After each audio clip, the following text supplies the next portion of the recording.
m'appelle Joséphine Japy, je suis comédienne et on est là pour parler de Jenny Grandet. Il te veut pour lui seul. Il est de bon ton de ne rien attendre pour une femme si ce n'est la volonté des hommes, de tous les hommes. Qui ne veut pas d'un mari non plus. Aucune société n'acceptera de fréquenter une femme seule. Croyez-vous que j'en ai besoin de cette société? Mais qu'est-ce que vous allez faire? J'ai été élevée avec beaucoup de cinéma à la maison et inconsciemment, je crois que j'avais toujours un peu eu envie d'être comédienne parce que comme beaucoup d'enfants en même temps, mais je regardais La Mélodie du Bonheur, je voulais être bonne sœur, je regardais Indiana Jones, je voulais être aventurière. Chaque fois, il y avait cette empathie profonde avec l'idée de se changer, de se transformer à chaque fois et ça me plaisait beaucoup. Et puis il y a un moment où j'ai eu un déclic, où j'ai commencé à faire du théâtre en fait, vers 7-8 ans et j'ai été repérée comme ça. Donc il y a un peu le parcours que j'ai eu moi personnellement et puis d'un coup ça a rejoint la réalité, quoi. Mon premier tournage, c'était un film qui s'appelait Les âmes grises. Il y avait un casting dément, il y avait Jean-Pierre Mariel, Jacques Villeray, Denis Podalides, Marina Hans, Villermoz, Swan Arlo.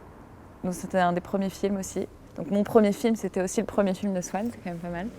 Et le souvenir le plus fort que j'ai, c'est le lien que j'ai eu avec Jean-Pierre Mariel, où moi je n'avais pas du tout conscience du grand monsieur de cinéma que c'était. Certainement que j'aurais été beaucoup plus impressionnée si je le savais, mais là je m'en fichais complètement, j'avais 10 ans et moi c'était un monsieur comme les autres, quoi. Donc de ce rapport de protection, de bienveillance, et je pense que ça m'a vraiment donné l'envie de continuer derrière.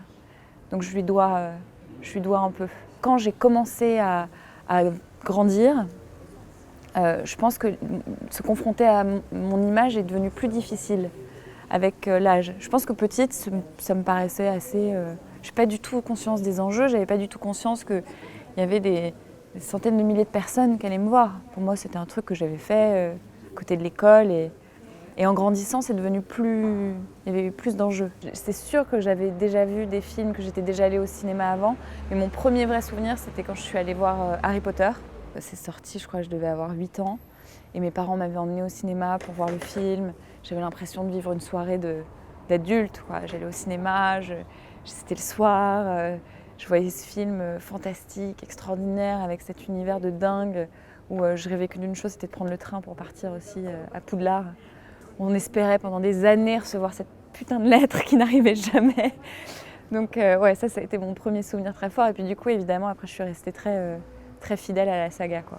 Les deux choses qui me plaisent le plus, c'est tomber amoureuse d'un scénario. Ça, c'est un coup de foudre assez irrévocable, quoi. C'est d'un coup se faire happer par une écriture et avoir envie d'un personnage, avoir envie d'un projet. Donc ça, c'est un sentiment qui est un peu comme une drogue, quoi, qu'on cherche.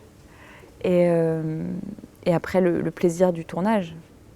Le plaisir du tournage quand on sent qu'une scène se passe bien et qu'on vit un moment un peu à part et qu'on est pleinement à 100%, mais vraiment à 100% de tout notre être dans un moment.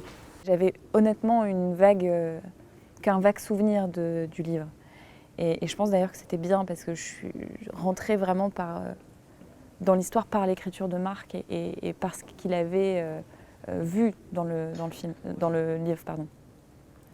Et j'ai eu envie de ce personnage qui est fantastique en fait, qui est cette jeune fille puis cette femme étouffée par le poids du père, par le poids de l'argent, dans un monde où tout se monétise, ça parle un peu, où tout s'achète, où la valeur des gens est reliée à leur valeur monétaire et cette fille qui va en fait ne croire qu'en sa valeur primordiale, qui est celle de l'amour qu'elle a pour sa mère, puis l'amour qu'elle va avoir pour un homme, et essayer peut-être de se libérer dans ce jeu un peu cynique.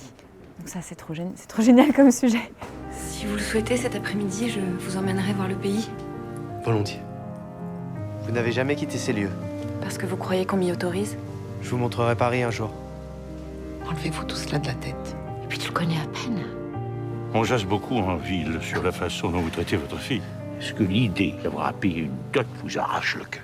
Il y a toujours des ponts qui se créent entre un personnage et nous, parce que c'est aussi pour ça qu'on nous choisit nous pour interpréter un personnage plutôt que quelqu'un d'autre. C'est qu'on vient y amener quelque chose de personnel, évidemment. Il y a bien sûr des ponts et oui, ça rejoint un peu ce sujet-là. Ça me fait penser aux réseaux sociaux, très honnêtement, où dès qu'on ouvre le téléphone, on est happé par la dernière robe que tu es censé acheter ou par le dernier endroit où il faut aller boire un verre, où on te montre tout ce qu'il faut faire. Et évidemment, derrière, tout n'est qu'argent. Parce qu'en fait, on vous fait miroiter une vie splendide, mais derrière, tout est monétisable. On vous invite à l'achat tout le temps. Et il y a ce truc-là dans le film qui me parle beaucoup, parce que je fais partie de cette génération où on nous met en culpabilité face à des vies de rêve qui sont en fait que des vies reliées au pouvoir d'argent que les gens peuvent avoir. C'est terre à terre, hein, mais c'est la réalité.